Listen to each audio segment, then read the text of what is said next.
Last night at approximately 10:21 p.m. on Lakeland Road. Lakeland Road is in the Lakeland community within the city boundaries of College Park. We received a 911 call from a mom who described her son as being high on PCP and acting erratically inside of their townhome on Lakeland Road. This is Route 1, north, south, just to get your bearings. The University of Maryland North Gate is here. Paint Branch Parkway is directly across the street on the northbound side of Route 1. Lakeland Road is just 1 block north of Paint Branch Parkway and the main north gate of the University of Maryland. The 911 caller lives just a couple townhouses down from the firehouse, Company 12. Again, she calls, describes her son as being high on PCP, threatening the occupants of the home that include 2 children and herself. The dispatcher gives her the advice to leave the home. Police officers arrive on the scene in approximately 30 seconds of the 911 call, and the first responding officer gathers in the parking lot of the firehouse. The firehouse is about a stone's throw from the house where the mom calls 911. Unbeknownst to the police officer, the gunman walks his mother out of their home at gunpoint. He's behind her, he has his weapon drawn in her back, and he's walking behind her as they come out of the house. The police officer is armed with a shotgun, and he's standing outside of his police car in the parking lot of the firehouse. When the involved citizen notices our police officer, the mom runs away, thankfully unharmed. The gunman does not chase after her, and then chooses to engage in a gun battle with our police officer. You'll hear the gunshots on the 911 tape that we're going to give you in just a few minutes.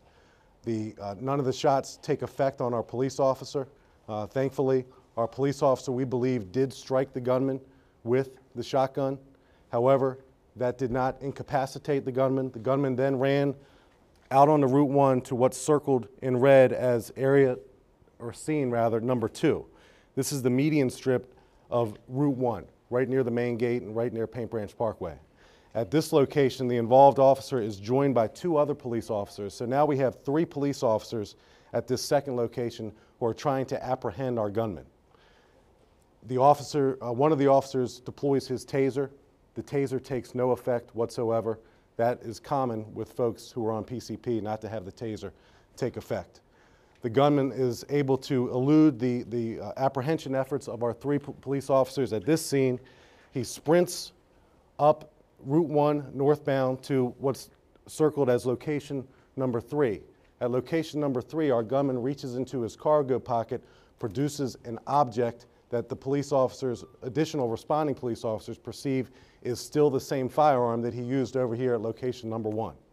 So at scene number 3 here, we have our second discharge of firearms by police officers at our gunman. We again believe that we strike our gunman at this location as well several times with our issued firearms. Those rounds also take no effect whatsoever. Our gunman then runs across Route 1 on the northbound side of Route 1 near Town Hall Liquors at location number 4 and takes his pants off.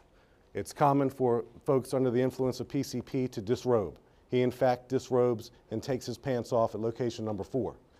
After our gunman takes his pants off at location number 4, he sprints back into the roadway where a police car was located and attempts to get in that police car to what we believe to steal the police car.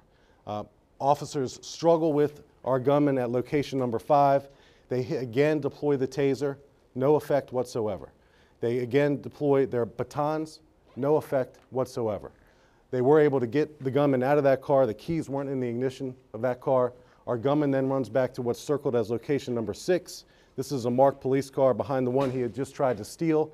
He successfully gets in that car, the keys are in the ignition, and he takes off in that marked police car.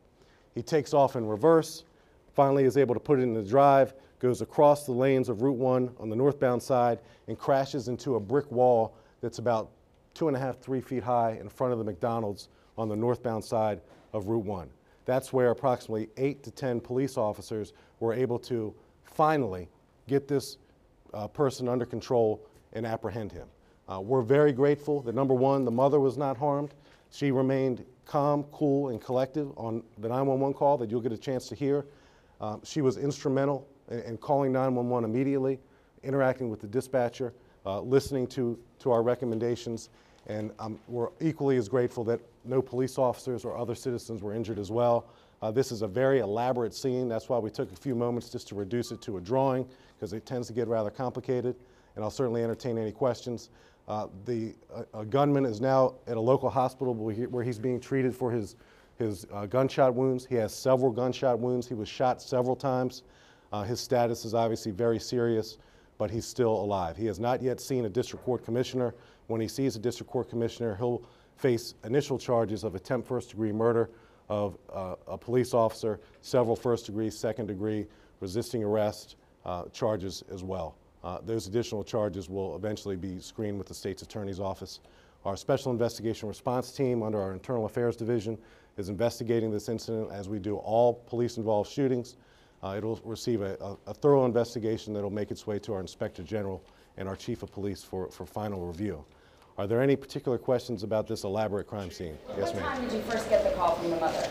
At 10:21 and some seconds, and we were on the scene within about 30 seconds. Can you comment on the superhuman nature of this person being able to deal with being hit with an ass, a taser, being shot? Can you qualify that? I would think that's highly unusual. Well, it's not unusual where PCP is involved, and PCP has made somewhat of a comeback in the Washington metropolitan area, so it's not unique to Prince George's County by any means. The gunman's 6'2", 172 pounds, and the PCP just provokes superhuman strength, and we see it, and we see people take their clothes off, they sweat profusely, they're very difficult to get it under control, you know, eluding the grasp of 3 police officers here, and then he makes his way to this 5th scene. He eludes the grasp of 5 or 6 or 7 officers there, is able to steal a police car. It's all unfortunately not unusual with this particular drug, and it's something that law enforcement has seen in the area. Chief, other than the PCP, was there anything that provoked this anger, I guess, at his mom? Do we have any idea what the motive was, or was he just off the deep end? That's still under investigation.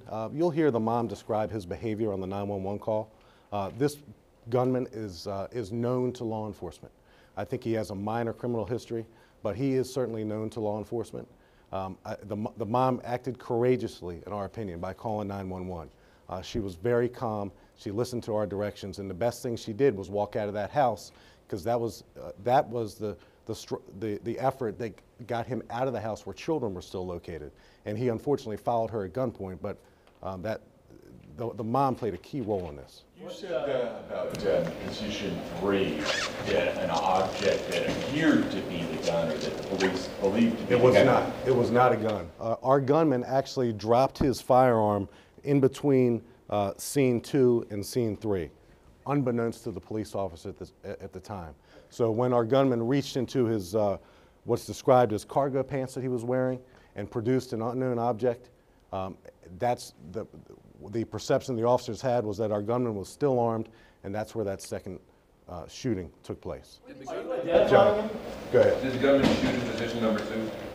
No, in position number 2, the gunman did not shoot. We deployed our taser, not only once, but the taser is deployed with prongs.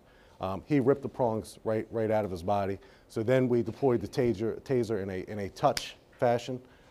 There's 2 ways you can deploy a taser. Neither of those 2 methods took any effect whatsoever. Have you identified him? We have. We have not yet. We have not yet charged him. We'll probably really.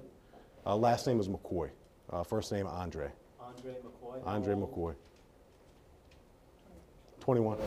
21. What does he do? Don't know. We encourage anyone with any videotape or any portion of this to contact the police. We would be glad to and need to review any and all audio and videotape that any citizen or resident was able to capture with this incident last night. How many rounds did he discharge, and how many rounds did your officers discharge? Several. We don't have a count right now. How many times was he shot? Several.